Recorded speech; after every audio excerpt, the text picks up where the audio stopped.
Hi, everyone. I'm Arjorie, and this is another episode of Why We Do the Work, a podcast discussing the struggles of families battling cancer and industrial pollution. As with other episodes, I want to give a trigger warning because our conversations go pretty deep into discussions about cancer, and a lot of that is about childhood cancer. Today, we have a very special guest on the show.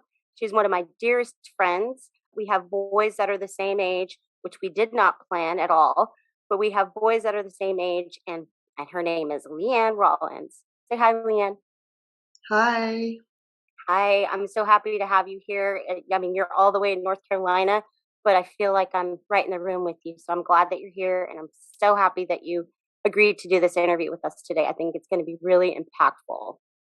Before we get started, I know a lot of folks know what cancer is. Most folks know what cancer is. I don't want to speculate what anyone knows or doesn't know, but for factual reasons, I looked up two definitions of cancer. And according to Dr. Google, cancer is a disease caused by uncontrolled division of cells in any part of the body. I also found that some of the body's cells grow uncontrollably and spread to other parts of the body. Cancer can start in almost any part of the body, which is made up of 1 trillion cells. I had no idea that our body has, I mean, I knew we had a lot of cells, but I didn't have any idea that our body has 1 trillion cells. That's such a lot. That's such a big number.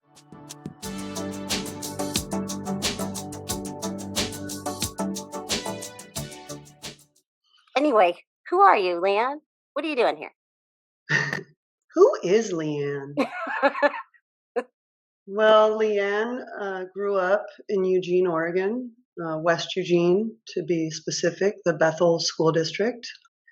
I came from farmers and hunters and loggers, and then I entered the U.S. military, the United States Air Force, Go Air Force. I served overseas during Bosnia-Herzegovina and the uprising in Somalia as a combat field medic. I came back and helped as a humanitarian during the 500-year flood in North Dakota. Then I went on to become a medic who worked not only ambulance, but in level 1 trauma center for over a decade. But what really brings me here today on this conversation with you would be the effects that cancer had in my personal life, my grandfather, my mother, my cousins, my sisters, my uncles, and countless family friends. So that's who Leann is, and I'm here today. You shared some stuff that I didn't know about, Somalia and some other stuff that you said. I was like, "Who's this woman? I didn't know all these things about you. I had no idea that you were over there." Like, I mean, I knew that you were in the Air Force and whatnot, but I had no idea that you were over there, like in like the front lines. I had no idea. I should actually gather though, because you are who you are, so I should know that you would be doing stuff like that.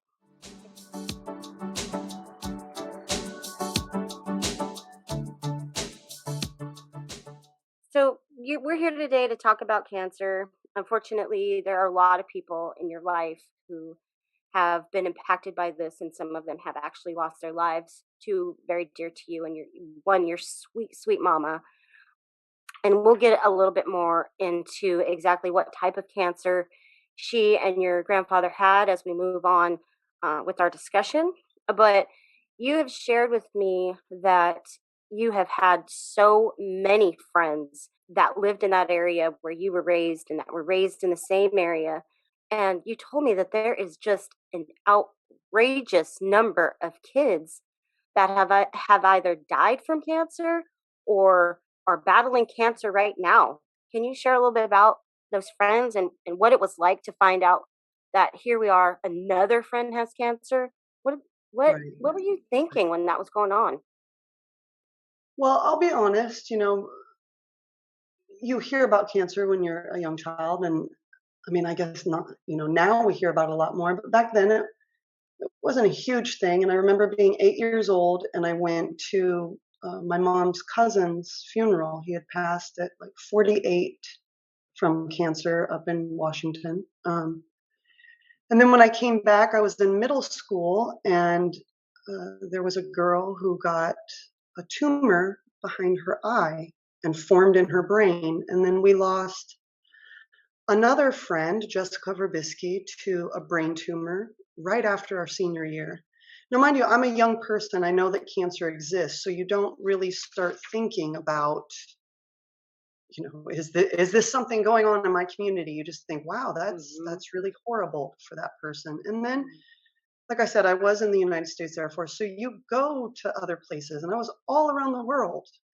Mm-hmm. And the more I moved and the more I was around, the more I started to realize that I had known and was around an exponential amount of people just in my very personal close life who Mm-hmm. were battling cancer. And we're in our 20s. Right.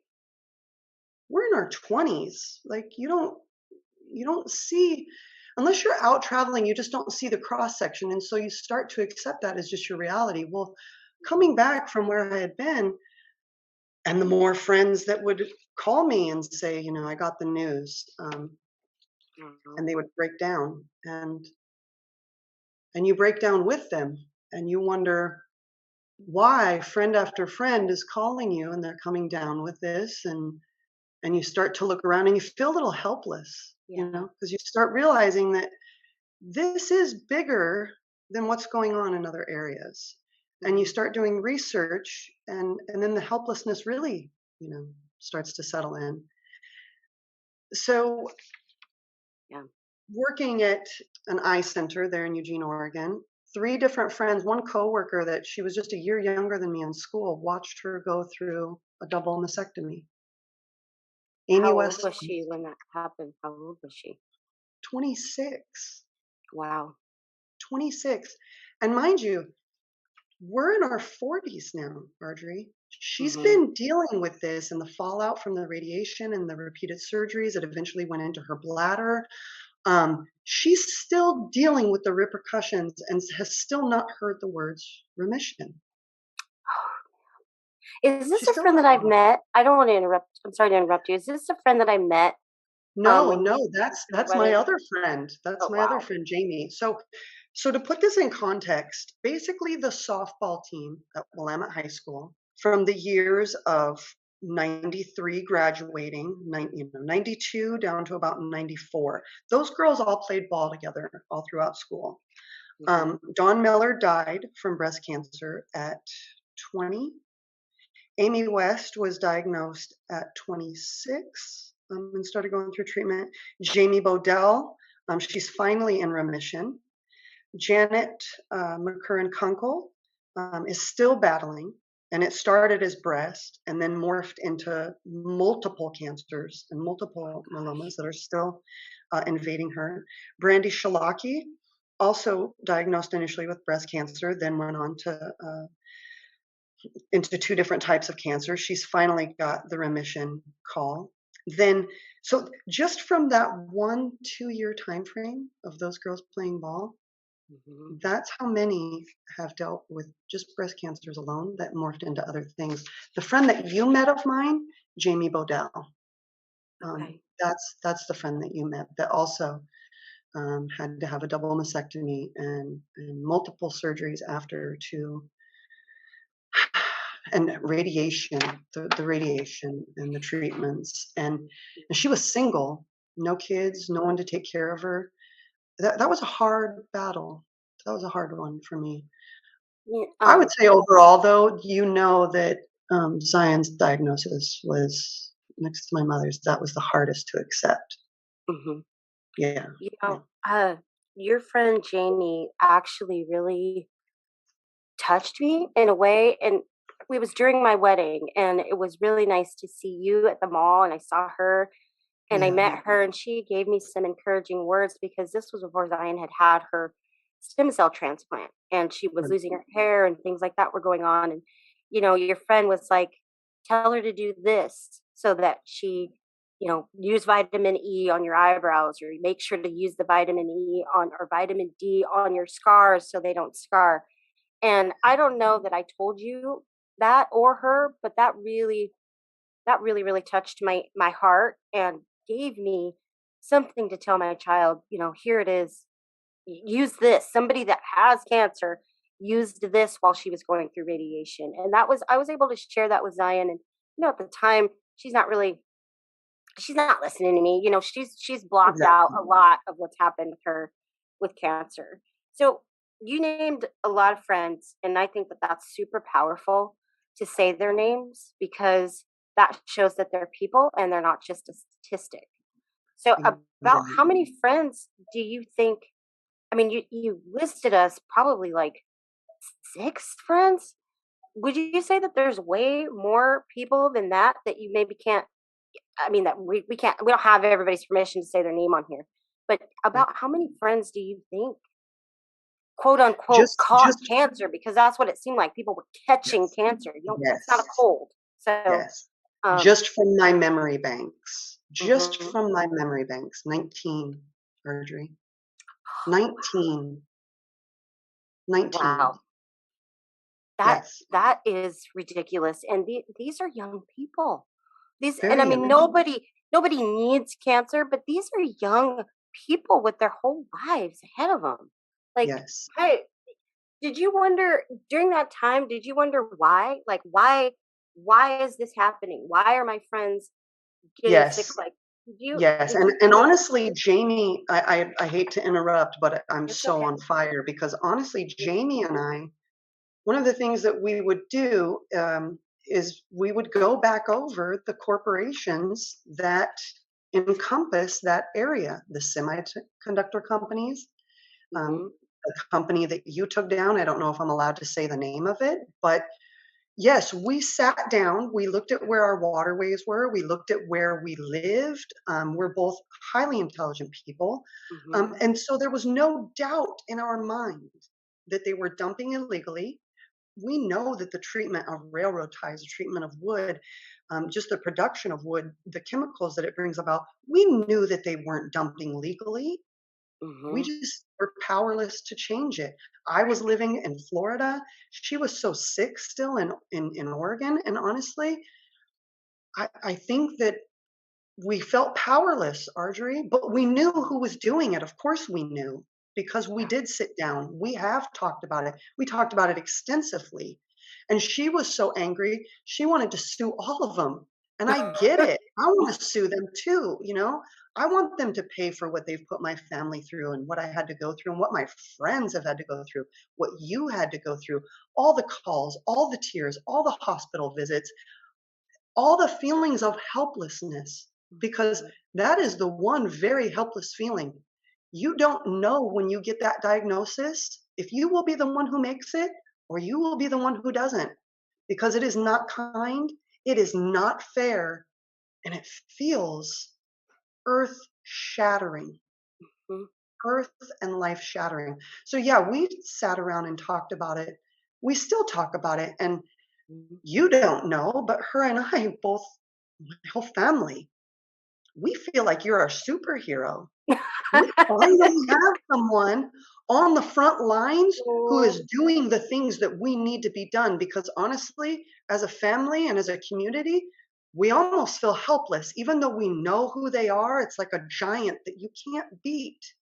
How mhm. do I take down J.H. Baxter? How do I get enough people to listen to me? How do I get enough people to look at these cancer clusters? How do I get them to look at me past the sadness of just hearing that my mom passed from Yeah. cancer or all these friends that I have were sick? How do I get them past that to motivation to change? How do I Wow, get the vibration to slow down enough so that we all see the cause and effect and go after them? I mean, you really that's are our powerful. superhero. Oh, I love you, girl. It's been a long fight of Beyond Toxics out there in West Eugene, and I just feel fortunate and Yes. blessed to be part of that. Do you think that when you went into nursing, do you think that that had anything to do with having had so many people in your life sick? Did that propel you to make you want to work in the medical field? No, no. I wish that I could say, "Yes, all of those things." No, no, because really, I was given a job in the military, and I was trained in that. Now, will I say that I'm sorry that the military chose that for me? No, because that allowed me to save my children's father. Yes. That knowledge that I had allowed me to save Randy's life. I would never take back my military service, and I would never take back that the Air Force chose me to become medical. What that allowed me to do was be a catapult for saving the boy's life and helping to get my mother diagnosed faster. Because do you know what they call the physicians who come in last in their class? Mm-mm. They're called doctor. Don't ever forget that. So having the training and the background that I had literally allowed me to save Randy's life. And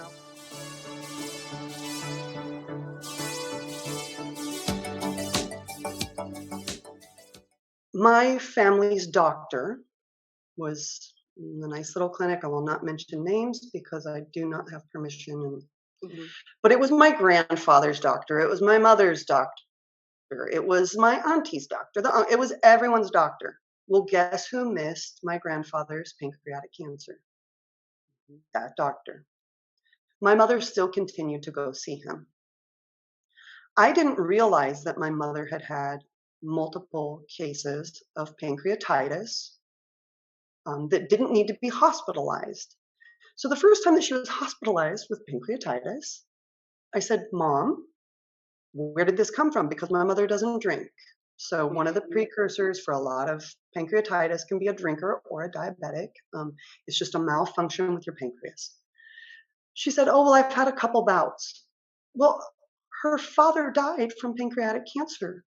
Why have we not delved deeper into this? Oh, well, the doctor doesn't, he thinks it's just these isolated events. Nope.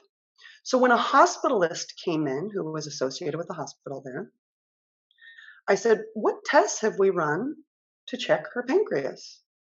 Oh, well, we haven't. We didn't think it was necessary. Her family doctor said that this has happened a couple times and that it's fine. It's just some brief little episodes. And I looked at that hospitalist and I said, I know enough to know that she does not have any of the precursors that would give someone acute pancreatitis. Her Mhm. father died from pancreatic cancer. We need to do a scan. Well, lo and behold, what did that scan find us? But cancer. So then fast forward, and I'm just going to go to why you trust your gut. You trust the symptoms that are happening inside of you. You know your body, okay, because they will tell you whatever. Mhm. Randy, my ex-husband, most wonderful person in the world, really is, kept telling me, well, starting in Eugene, Oregon, he started telling me, I don't feel very well. So he went to the doctor. There were two labs that were out of norm, which are enzymatic labs. It was his lipase and his amylase, but it was not high enough to be overly concerning to the doctor at the time. And really, honestly, for me, it wasn't high enough to be overly concerning. Those two numbers fluctuate. Um, I'm sorry, Fast Leann, I forward. just want to ask you one question about Randy because I'm Yes. just really curious and I'm wondering if this memory is a real memory or if it's something that I'm making up. Did Okay. Randy work for the Bethel School District? Am I Yes, remembering ma'am. that properly? Well, Okay, go right ahead. he worked for the 4J school district, but he interned for 2 years Mhm. in the Bethel school district. We lived in the Bethel district, honey. Mhm.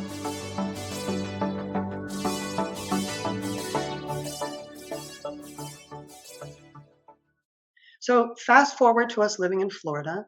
It's now 4 years since the first time that he got that blood work back abnormal. Well, he started complaining of stomach pain. Long story short, went to his doctor, it's fine, it's fine. One day he needs to come into the ER where I work. Well, that is not Randy Rollins. Fast forward to the doctor who tells me, as I'm saying, well, this amylase and this lipase has been elevated for this many years at this rate, and he's now having these said symptoms. And this doctor says, he's fine, he's being over dramatic, Leann. Okay. Well, I'm still going to need you to give me a referral to a GI. Okay, you can have that because I work with you. Well, thank you for being so kind to give that Mhm. to me simply because we're coworkers. Fast forward to the GI doctor where I insist upon a colonoscopy, where he tells me, you would do this prep work, you would put your husband through this? And I said, sir, with all due respect, we have good insurance, you're being paid regardless. Humor me. That doctor, after that procedure, actually had tears in his eyes when he called me back. He said, I am so sorry. I never expected to find this in your husband at this age. Gosh. Right? So Yeah. just trust your gut. That's I know we went a little off topic, but Okay. That's the okay. doctor, listen, the doctor who comes in last in their class still gets their degree. Just always remember that. And not all doctors are trying to be malicious. They aren't, but you Right. always trust your gut. And you go see someone else if you need to. He would have died if he had listened to that doctor in the ER. And my mom would not have had those additional years if I had not insisted on that extra test. Let me rewind us back a little bit about pancreatic cancer because what is so shocking to me is that, and I never thought about this. I don't think I ever really thought about. You never really shared with me anything about your grandpa or if he had symptoms or anything like that. But what I thought was so profound was that they literally shared a backyard. Their houses were like there was like a house in between your grandmother's house and your parents' house, which was not that Yes, far away from yes, the industry out that way. So I thought you don't just catch cancer. So when your right. grandfather had cancer and he ended up losing his life, did he have symptoms or did your mom have symptoms? Were there any? I mean, I know you said that she had some bouts with, I can't remember what the word is that you said. She had some bouts with something going on with her pancreas. Right. Before that, how long did your mom have that cancer? And you have to forgive me for not knowing the exact times because from what you said, it sounded like she was having these bouts. So how long did she have that, and did she have symptoms when that was happening? Yes, she did have symptoms. She had symptoms for probably a year and a half prior to the actual diagnosis. And because that doctor, he was just negligent. There's just no other word for it. The man was just negligent. And my mother loved him and adored him as a person. And that was our downfall. So her symptoms he wrote off as other things. She felt excessively tired. And my mother loved food and she didn't love exercise. And so it, Yeah. she was a little fluffy. And so he always counted things as her weight. Well, you're Mhm. overweight, Roberta. And she accepted it. And honestly, because my mother was the type of woman she didn't overly share all the time. I didn't know that along with the fatigue and all of these other symptoms that she was exhibiting, that she actually was having bouts of pancreatitis. And my mother should have not been having bouts of pancreatitis. Yeah, Yeah. but it was ignored. She was definitely having symptoms. My grandfather, the same thing. Randy was, all of my friends who had cancer were having symptoms, and because they were so young, it was ignored. And in my mother, it was because they had a negligent doctor. Yeah. And and really, when you look at things, so we all shared backyards because originally my stepfather's family owned all of the street that we grew up in. Mm. So everyone who lived in that neighborhood and grew up on those two streets, Bell Street, Ruskin, they have all pretty much died from cancer. They all have contracted cancers except for a few of the uncles. It's really quite astounding.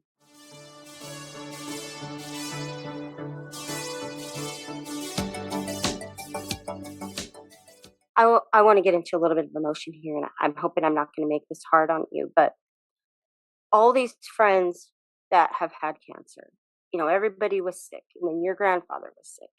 And we'll talk Yes. a little bit about how your grandmother was doing, living right there and eating her vegetables and doing all that. Right. Right. So, how, how, and I never asked you this at the time because why would I ask you how you were feeling about your mom being sick? But when you found out that your mom was sick, what did you think? Were you like, "Oh gosh, now my mom has it." What were you feeling like when she said, "Leann, I have pancreatic cancer?" In that moment, it felt like death had just ascended upon me. I had never really met a cancer survivor at that point. Mhm. Cancer literally meant death. They had all died. The first cousin, Stephen, Morris Nelson, Les Judd, they were all gone. Ishmael Nelson. No one that I knew that had cancer lived. And so I literally felt like, and especially pancreatic cancer. So when you get the cancer diagnosis, I didn't realize this until many years later, but there are certain cancers that, because due to the research and the work put behind it, it is a better cancer to have, if we can use those terms. Breast Right. cancer has the most funding and research because we put our high heels on, we did bake sales, no one was doing anything about it. So, guess what? We got up and we did.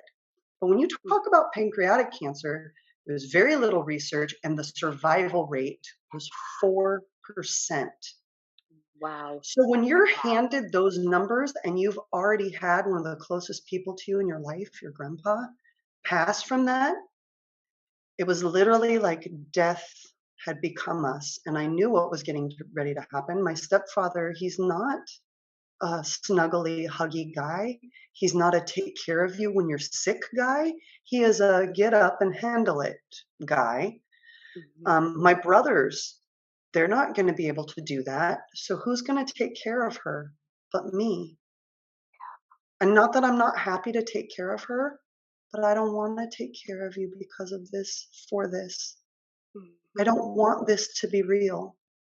I don't want this to be today. I wanted you to call me, honestly, and tell me that I was wrong. That with all my self righteousness, standing up to that hospitalist and insisting upon him testing you, that I was wrong, that that wasn't going to be the answer. It was going to be that there was just some strange anomaly and that you were getting bouts of pancreatitis and that they were going to be able to fix it. That there was going to be a pill and you could just take that pill or take that shot Mhm. and it was going to be okay. And so I was never so horrified to be right. Yeah. Yeah. Yeah, and I'm sorry to ask that question and to get into that feeling. I don't know if you've ever said that to anyone, but I think it's really important to talk about how it impacts the families. It impacts the person that's sick, of course, but it does also impact the families. And I feel fortunate to have known your mother. I feel like it went really fast. Too I was fast. pregnant with Zion at the time, and I feel like it just went really fast. Like, we found Yes. out she was sick, she was in the hospital, and then she was on hospice. And then she was like gone. And how long did it take? It seems like it was really quick. It was about a year and a half after we got her diagnosis that we lost her. I I truly believe that because she wanted to live so much, my mother was such a beautiful soul, my God. Mhm. And all her grandkids, she wanted to grow old. And like I said, she had been a little fluffy before, and then add on cancer. You can't do multiple surgeries on someone like that and extend their life when the surgeries are not successful. My grandfather's Whipple procedure, that's a procedure that they do where they kind of go outside of the body of the pancreas because they can't remove the tumor and it buys you time, right? Well, the way my mother's tumor lied, it was right directly center of the pancreas. So the Whipple procedure, there was a board of doctors who went in, board of surgeons who went in and sat in a room and discussed the case. None of the other surgeons would touch it. One surgeon, I know he wanted to practice. I mean, let's be real. Let's just talk realistically. This was a young surgeon. My mom was a pancreatic cancer patient. She had a tumor lying right in the midst of the pancreas. If he can perform this Whipple procedure properly, he can take this to the next level. Well, this was like my mom's fourth procedure, and she agreed to have it. And I backed her up on that wholeheartedly because really, Arjorie, at the end of the day, it was either going to buy more time or it wasn't. So I know just from a medical standpoint that we probably lost a little time having those surgeries, but it gave her peace of mind that she was doing something, and it gave me hope for her. It was too fast. It was way too fast, but she was trying to hang on. Sometimes the thing that you're trying to go for so much can actually be the cause of why it happens. So I believe that I maybe had she not done so many procedures, we probably would have had. Well, you just don't. I know it would have bought probably another year or two. We had 4 years from the time of my grandfather's diagnosis until the time he finally passed. We literally had about a year and a half from the time of my mom's diagnosis until the time that we lost her. Yeah, not enough time with such an amazing woman. Oh, she was a beautiful, sweet, would never hurt anybody. Just No. everybody was her family. I Yes. feel very Yes. fortunate and blessed to have known your mother and share so many memories, funny memories that I want Yes. to end with. Not yet, because there's a couple of things I want to ask you, but we're gonna we're gonna pay homage to your mom in a way that I know that she would want, because Yes. this is a very sad, hard subject that we're talking about, and we're talking about her. But I know that just being the happy, beautiful, soul, funny lady that she was, she would want us to make sure that folks know that there were some good times there with me and you and your mother. And there's a lot of memories I Yes. have. But I want to talk a little bit about your grandmother, because nobody knew what was wrong with her. She was having all these breathing problems. She couldn't swallow. They were like, "Oh, well, you just have this or you just have that." They didn't have a definitive answer as to what was wrong with her. Right. Now, knowing what I know now and seeing her little self out there in her garden and her strawberries, and she'd give us her crystal light or whatever, but just, eating her food that she grew in this her yard that was just tainted. I know, I believe that it was impacting her health as well. Yeah, 100%. That woman should have lived to 120. yeah. Like, honestly, with as active and as healthy as my grandmother was, 100%, I believe that it's from that. I didn't understand fully until I lived in Florida the significance of leaching from our fruits and vegetables on the soil. But Mhm. all of those esophageal constrictors, everything that she went through with her breathing, that's 100% due to living in that backyard and eating almost solely from that backyard. Yes, Mhm. yes. And we didn't, we weren't thinking about it. No, That's the thing that makes me so frustrated in this whole situation, is that West Eugene is such a lively, growing, thriving community that has children and families, and it's all inclusive, and everybody is walking around not knowing that they're exactly, being impacted negatively. I exactly. wasn't.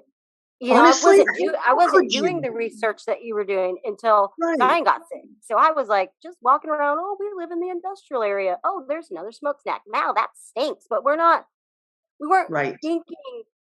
I know that I personally was not thinking, and as I've been doing my work with Beyond Toxics and speaking to people, I'm finding that they weren't really thinking about it either. They were concerned about what was going on at that facility, but they didn't really know how it was impacting their lives. And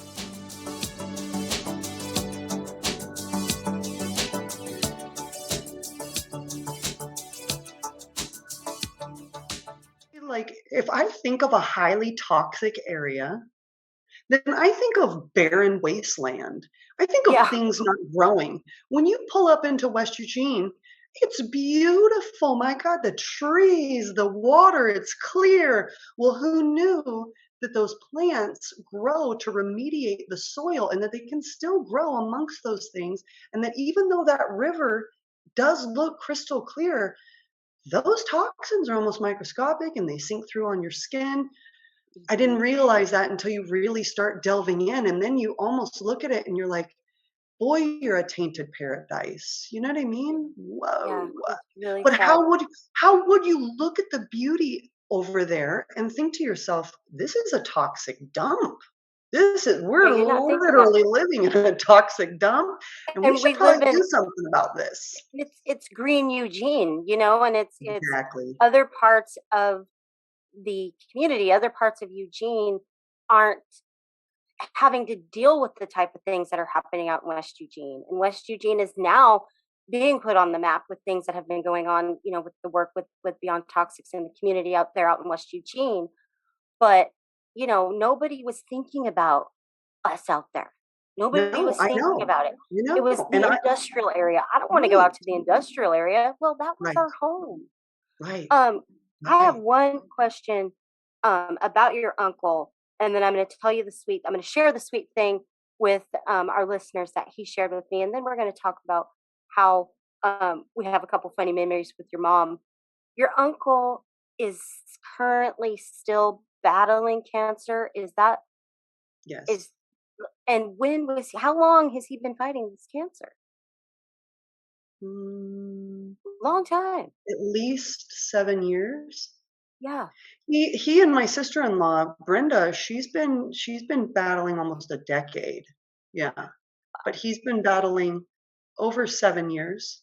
Yeah, and it's metastasized in both of them in different areas, but they literally keep fighting the fight, and I'm amazed by them, but yes, greater than 8 years.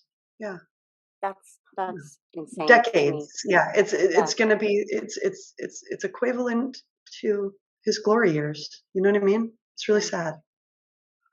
So Yeah. when you were here visiting and we got to go out to your auntie's house and be out there. I love going out there. We were out there and hanging out and visiting, and your dad and your uncle were talking about your both your uncles were talking about, you know, are you involved in what's going on down there in West Eugene, and keep up the good work, and saying all these things, which is I was happy that they were saying that. And then Right. as I was leaving out, and I told you this, but I want to share it with everybody else because I think it's really, really sweet and it's very relevant and significant to what we're talking about today. As I was leaving, he came over, and I don't think he's ever given me a hug, but he came over and he put his arm around me and he had tears in his eyes. And this isn't a meek man. You know, No, he's no, not meek. And no. so he put his arm around my shoulders, and he had tears in his eyes, and he just said, "Thank you so much for the work that you're doing out there. Thank you for fighting, for doing that, because now you have given me why." He said, "I didn't know why I was sick. I didn't know why dad was sick. I didn't know why mom was sick. I didn't know why we lost Berta." He said, "But because of the work that you're doing, because of the work you're doing with your organization, I know why." And I felt so just I was so proud right then when he said that, because I was Uh, able to give somebody a reason why. Why is this yes. happening? Because you feel Yeah. like your family's cursed. Yep. So that was really a really special moment for me right then with your uncle. And I feel like it's gonna not change our relationship, but there's gonna be a closeness there that there wasn't before. And Right. I think that that's beautiful because you know I love your family. Um, They love you so too, and I want now literally now you are the superhero of the family. Because it's actually been great to be the person who came back with a friend who's now gonna fix this. cancer has affected our family so deeply and so Mhm. tragically, where we had to sit and literally take care of them until they took their last breath. You don't Mhm. ever go back to being the same person again. And then to be No. scared, like I know my Uncle Bill is literally scared that he's going to leave before his time. And now he knows that there's someone who could tell him why. We all get to have you, and I get to be the one who brought you there. I love that. Not gonna Oh, lie. I Yeah. love you so much.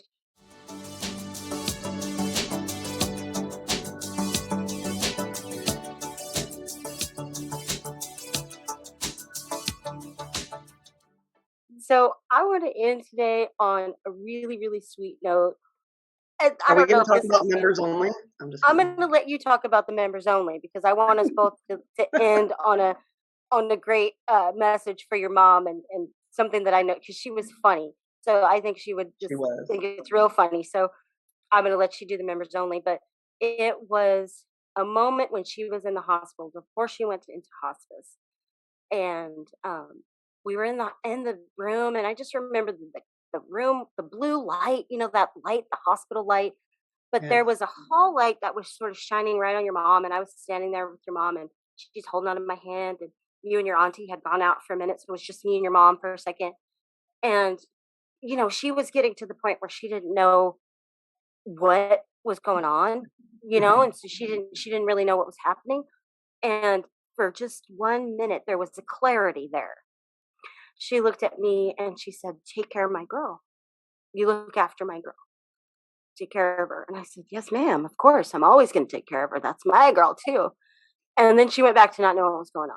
And she was like, and I'm not gonna condone. I'm gonna talk about cigarettes here for a second, y'all. But I'm not condoning cigarettes. We're not saying that that's fine. No, Don't hear what no. I'm not saying.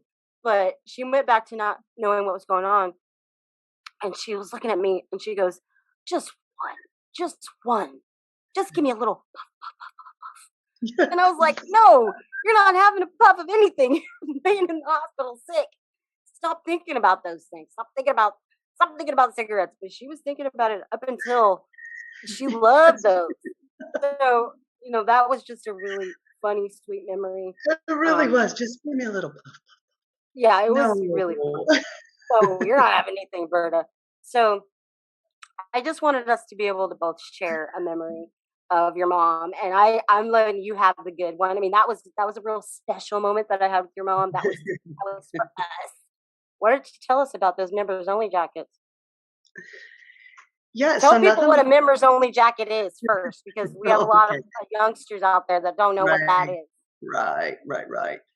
So it was this really super hip jacket that the insignia on your breast said for members only. That thing had zips and snaps, and you were it if you had a members only jacket back in the 80s.